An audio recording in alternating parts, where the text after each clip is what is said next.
Assalamualaikum warahmatullahi wabarakatuh. Selamat pagi pemirsa UB TV. Apa kabar? Salam sehat. Hari ini saya Dr. Lisna.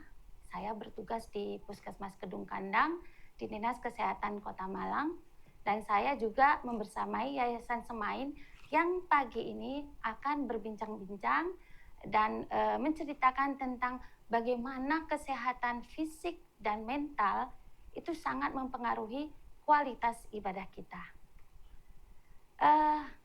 Kita tahu bahwa Badan Kesehatan Dunia yang disebut dengan WHO mengatakan bahwa sehat itu sebenarnya ada 3 hal.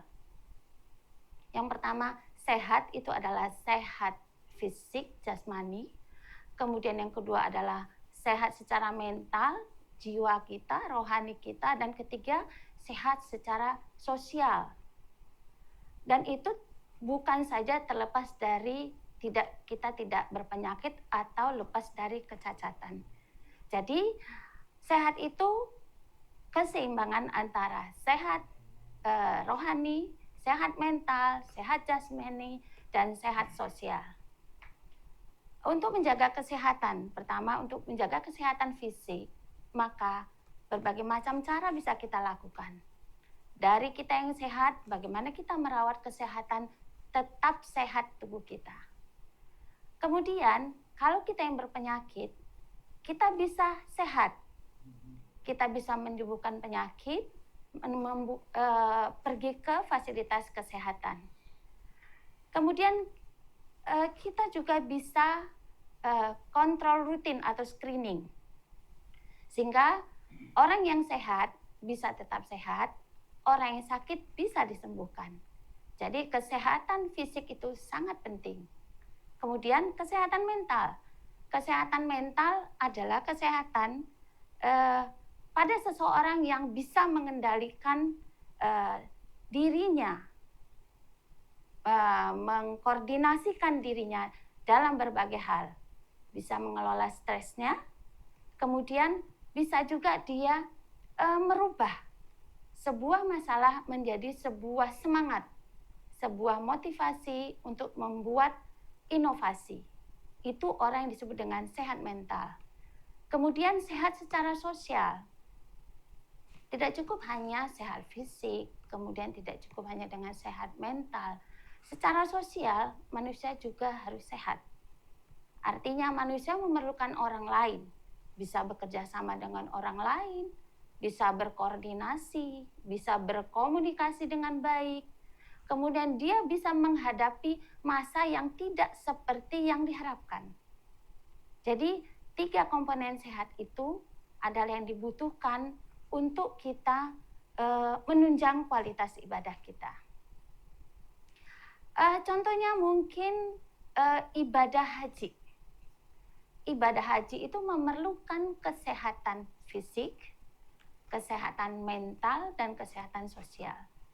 Sehingga jauh hari pemerintah melalui Dinas Kesehatan sudah melakukan screening kesehatan jauh hari. Kira-kira 1 atau 2 tahun sebelum keberangkatan haji.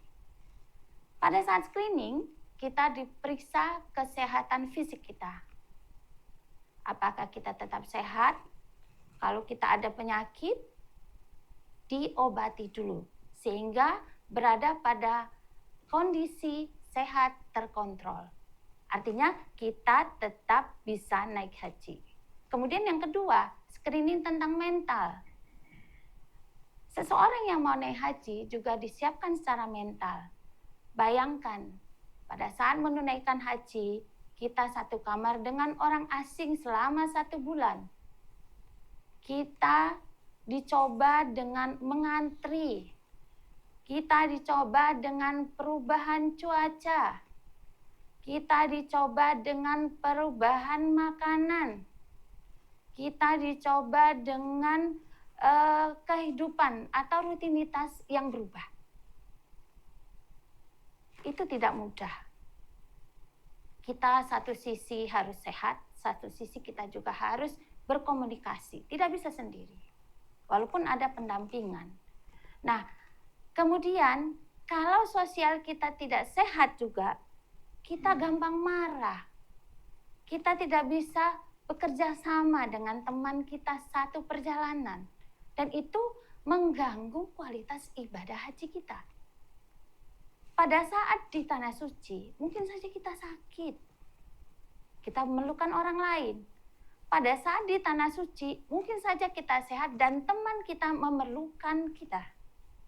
Nah, bayangkan kalau kita tidak sehat secara fisik, tidak sehat secara mental, tidak sehat secara sosial, maka ibadah haji kita itu tidak lancar. Kita akan merasa kesulitan, kita tidak merasa senang, kita tidak merasa bahagia. Padahal memenuhi panggilan Allah ada suatu hal yang sangat diidam-idamkan oleh semua muslim di seluruh dunia. Untuk itu, mari kita jaga kesehatan. Karena sehat itu penting sekali. Oke, kita lanjutkan ke sesi berikutnya. Terima kasih.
Kita ketemu lagi.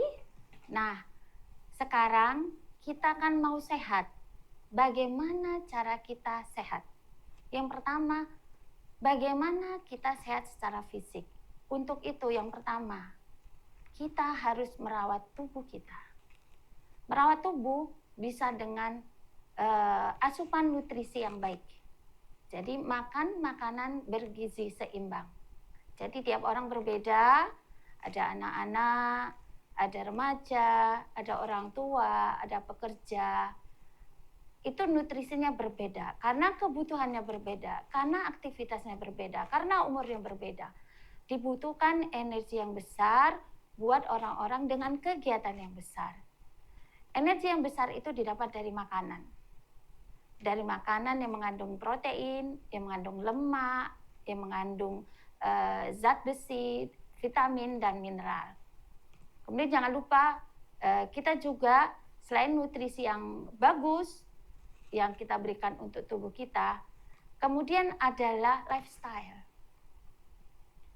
Perilaku kita sehari-hari, sikap hidup. Ada beberapa sikap, ada kegiatan yang bisa merusak kesehatan jasmani kita. Biasanya ini terjadi pada laki-laki, tapi tidak menutup kemungkinan pada perempuan. Misalnya merokok, begadang. Nah, itu lifestyle yang tidak baik. Kemudian makan makanan junk food. Ya. Yang itu makan makanan yang banyak mengandung zat-zat yang tidak dibutuhkan tapi menimbulkan rasa kenyang. Dan itu yang merusak asupan nutrisi dalam tubuh kita. Kemudian untuk menjaga kesehatan fisik kita juga adalah olahraga. Lah ini, olahraga sebenarnya itu bisa mencegah penyakit, kemudian bisa menyembuhkan penyakit, dan membuat kestabilan dalam tubuh kita. Olahraga itu juga membuat mental yang baik. Karena olahraga itu membuat hormon yang berlebih itu keluar, terutama pada remaja dan generasi muda. Sehingga sebenarnya dengan olahraga itu sangat penting untuk merawat kesehatan tubuh kita dan kesehatan mental kita. Berolahraga yang kita senangi. Misalnya jalan kaki, berenang, bersepeda, itu menimbulkan rasa senang, rasa bahagia. Itu membuat kesehatan fisik kita dan kesehatan mental kita juga bagus. Ya, olahraga yang diperlukan oleh tubuh kita bukan olahraga yang berat.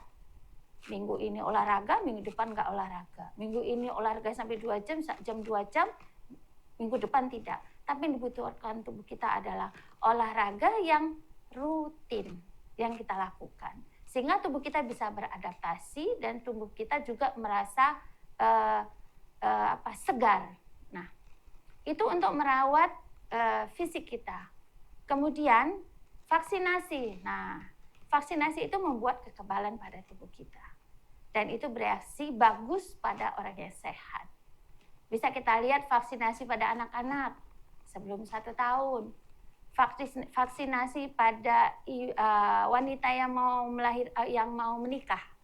Itu untuk mencegah tetanus pada bayi baru lahir. Vaksinasi pada COVID yang dulu yang pernah melanda negeri kita. Kemudian vaksinasi pada calon jemaah haji. Nah, kemudian apalagi yang membuat kita sehat secara fisik? Tadi sudah makanan, kita tadi sudah olahraga, kemudian vaksinasi. Selanjutnya apa adalah pengobatan.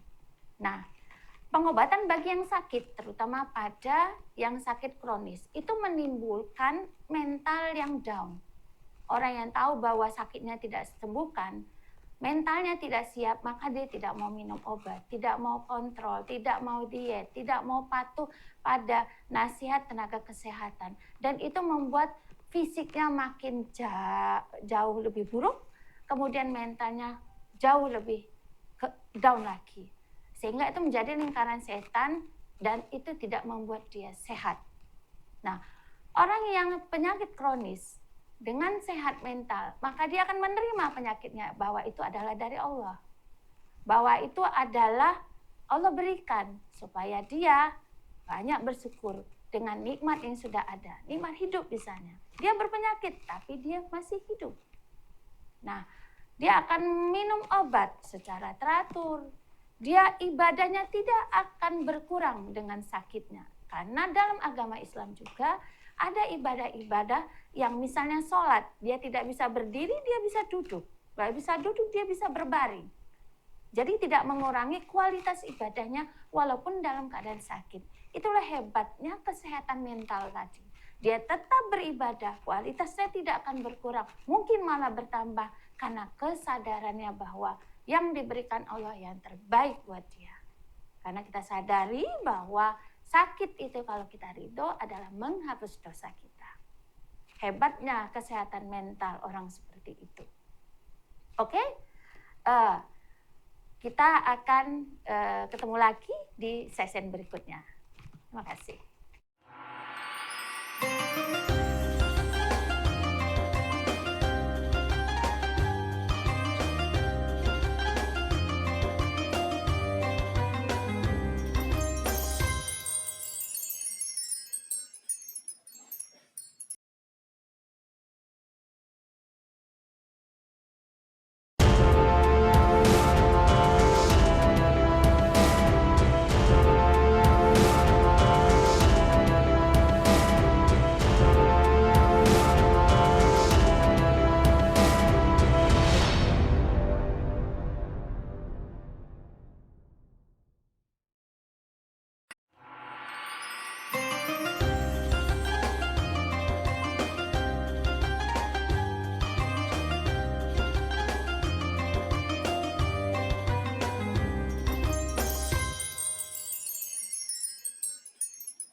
Tadi kita berbicara tentang sehat fisik, sehat mental. Nah, ini sehat sosial yang selalu dilupakan.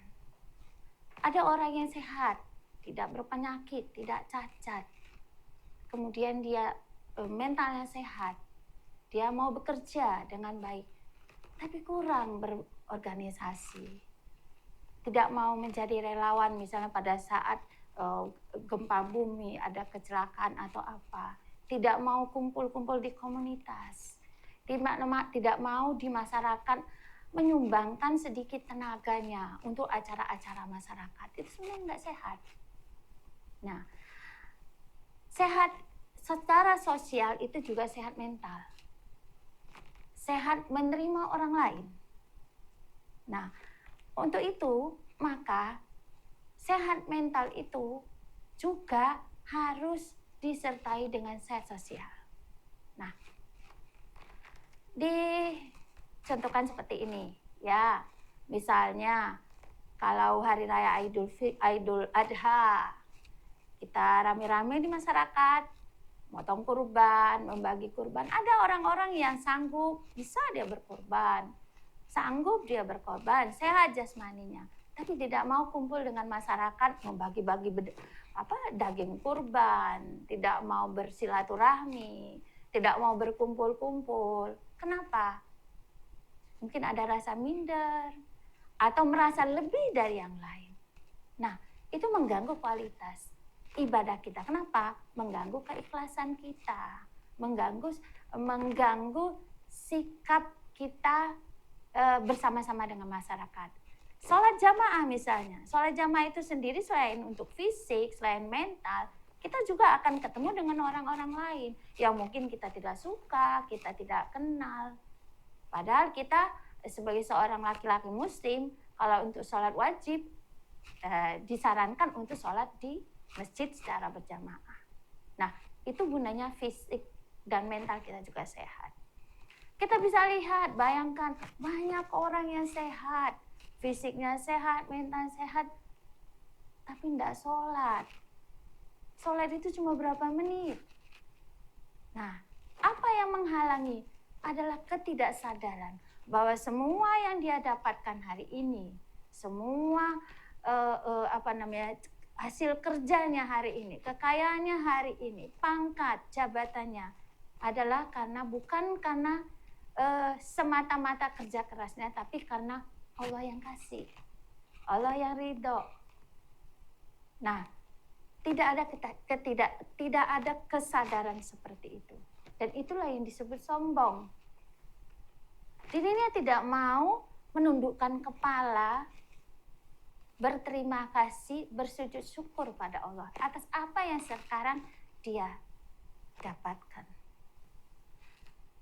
Orang yang cacat sekalipun, itu tidak menghalangi dia beribadah.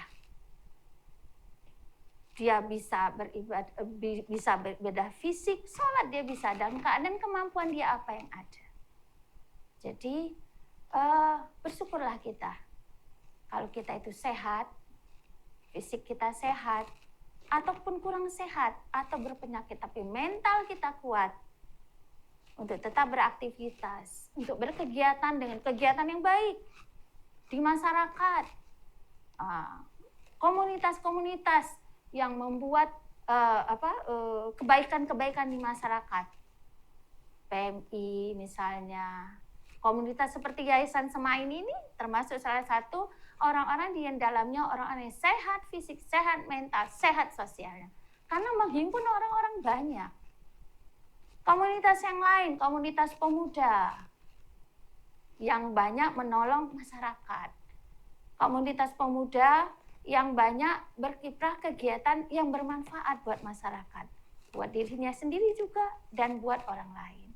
Nah, itu yang sehat sebenarnya. Kita rindukan generasi muda yang bisa sehat fisik, sehat mental, dan sehat sosialnya. Untuk itu tidak bisa dapat secara instan. Itu dari didikan, dari kebiasaan, dari perilaku, dan dari lingkungan sekitarnya. Maka sebaiknya carilah lingkungan kita yang mendukung kita ke arah yang lebih baik.